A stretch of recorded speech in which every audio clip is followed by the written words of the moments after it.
Hola, muy buenas a todos y bienvenidos a un nuevo capítulo de nuestra visita guiada virtual por los restos de la línea fortificada del Cinca en Monzón.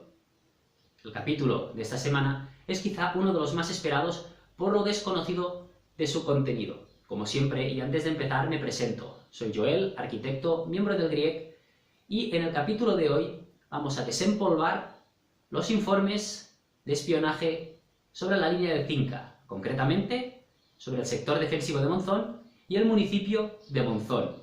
Así que, ¡vamos allá!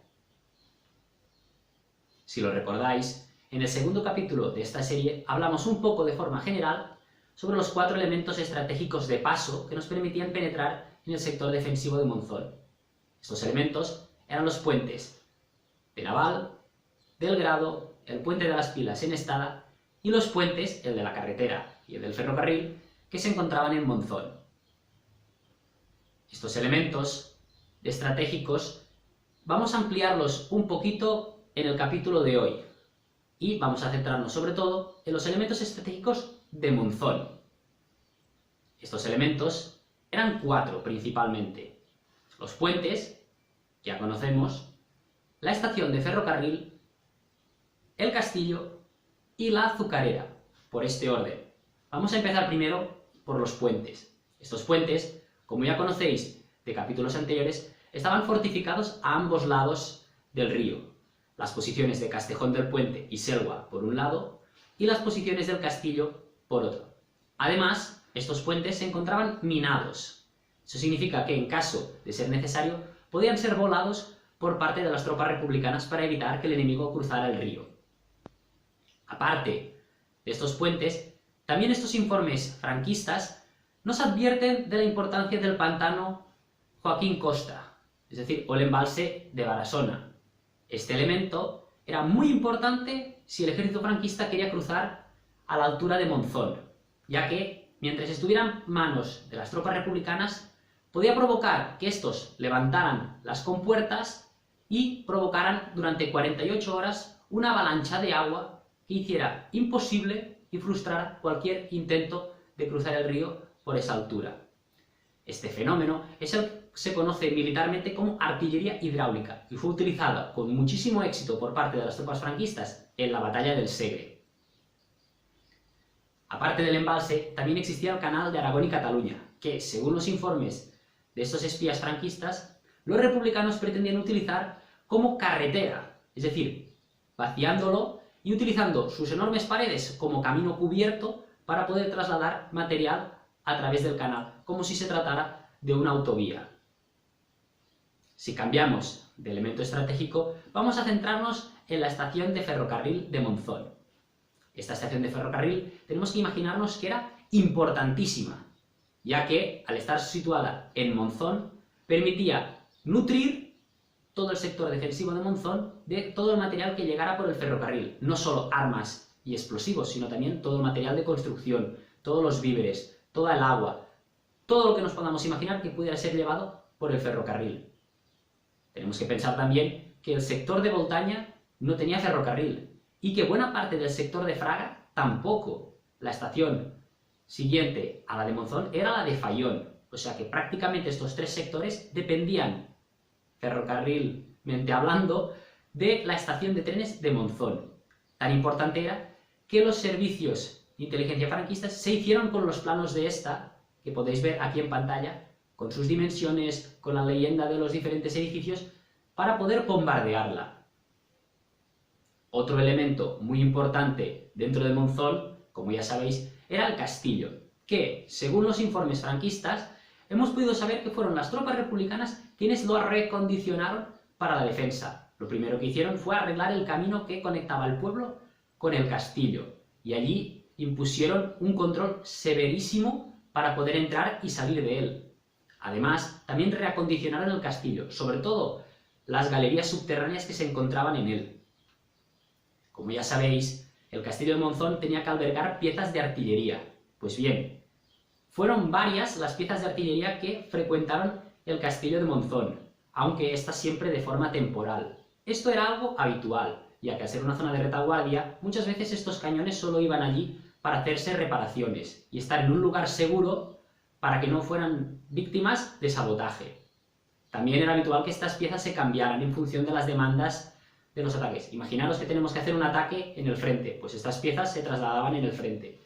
Imaginar que teníamos que trasladar las piezas del frente hacia la costa, pues lo mismo. Y por eso, estos informes del Castillo de Monzón nos permiten situar, aunque a veces sin fecha, cuándo estuvieron determinadas piezas allí. Si lo recordáis también, en el capítulo anterior vimos que las piezas que tenían que estar en el Castillo de Monzón eran las Vickers de 105 milímetros. Y, si os fijáis, en estos informes hablaba de unas piezas de 105 milímetros. Seguramente estas Vickers de las que hablamos en el capítulo anterior. Pero bueno, ya veis que el hecho de no tener fechas y no saber cuánto tiempo estuvieron estas piezas en el castillo nos hace un poco complicado de dibujar esta defensa. Por último, el cuarto elemento más importante de Monzón era la azucarera. La fábrica de azúcar de remolacha de Monzón era el núcleo vital y el motor económico de la región. Tenemos que pensar que durante la guerra allí se acumulaba muchísimo material y muchísimos víveres que tenían que trasladarse al frente. No es extraño, según los informes franquistas, que los informadores quisieran hacer sabotajes a esta estructura o a sus instalaciones. Aquí, por ejemplo, podemos ver cómo se pretendía reventar la balsa que se encontraba al lado de la azucarera para que ésta inutilizara todos los víveres y todos los suministros que estaban en la planta baja. Si aprovechamos el hecho de que tenemos este mapa aquí, podremos ver también dónde se encontraba la estación de ferrocarril, el cuartel de la Guardia Civil, la casa de la UGT o, por ejemplo, otros elementos. Estos informes de inteligencia, a la vez de ser muy curiosos y divertidos, nos permiten hacernos una idea mucho mayor de la complejidad del sistema defensivo y cómo, por ejemplo, edificios civiles como el embalse, como la estación de ferrocarril, como la azucarera, juegan un papel muy importante dentro del sistema defensivo, pese a no ser edificios militares ni fortificaciones. Estos informes también nos ayudan muchísimo a poder localizar posiciones defensivas que hoy en día, por ejemplo, ya no existen, o de las cuales no se tiene ninguna constancia en las fuentes oficiales republicanas, como por ejemplo este caso de posiciones cerca de los puentes dentro de Monzón, o por ejemplo posiciones mucho más alejadas en retaguardia, que se construyeron posteriormente por si las primeras posiciones caían. De todos modos, estos informes hay que cogerlos con pinzas y no siempre tomárselos al pie de la letra, ya que muchas veces estos informadores no son personal militar, como por ejemplo, uno de estos informadores puede ser simplemente un campesino, y esta persona pues no sabe distinguir entre un cañón Krupp de 75 milímetros de un Saint-Chamond o de un Schneider. Entonces, muchas veces toda esta información hay que cogerla con pinzas. Además, también tenemos que pensar que hay mucha carga subjetiva dentro de muchos de estos informes, como por ejemplo descalificaciones hacia el otro bando, o por ejemplo poner la percepción que uno tiene. Es decir, no es lo mismo la percepción subjetiva que uno tiene de la guerra y del momento que la percepción objetiva que se puede tener a una cierta distancia. Esto es muy importante también de tener en cuenta, ya que muchas veces estos informes tienen errores o tienen comentarios que no se adecuan realmente a la realidad. Por otro lado, también tenemos que decir que los servicios de espionaje y de inteligencia franquistas eran espectaculares, ya que en todo el territorio republicano tenían una auténtica red de informadores que les permitía saber incluso con más detalle que las propias tropas republicanas. El caso es que hoy en día nosotros, a la hora de recuperar la línea de Cinca, disponemos de mucha más información proveniente de estos servicios de inteligencia franquistas que de las propias fuentes republicanas de la Consellería de Defensa o de los organismos competentes republicanos de entonces. Aún así, es importante hacerse a la idea de que estos servicios de inteligencia operaban en todos los lugares y su información hoy en día nos es de vital importancia para entender la guerra. Y también es muy importante hacernos una idea del papel que jugaron en aquel entonces, ya que muchas veces el tema de los espías solamente se ha tratado en novelas o en películas. Pero es realmente en estos informes donde vemos que prácticamente el ejército franquista sabía dónde estaban todas las posiciones defensivas del sector de Monzón, todos los elementos estratégicos qué clase de armamento había en cada sitio y por lo tanto una información valiosísima a la hora de atacar el sector defensivo de Monzón.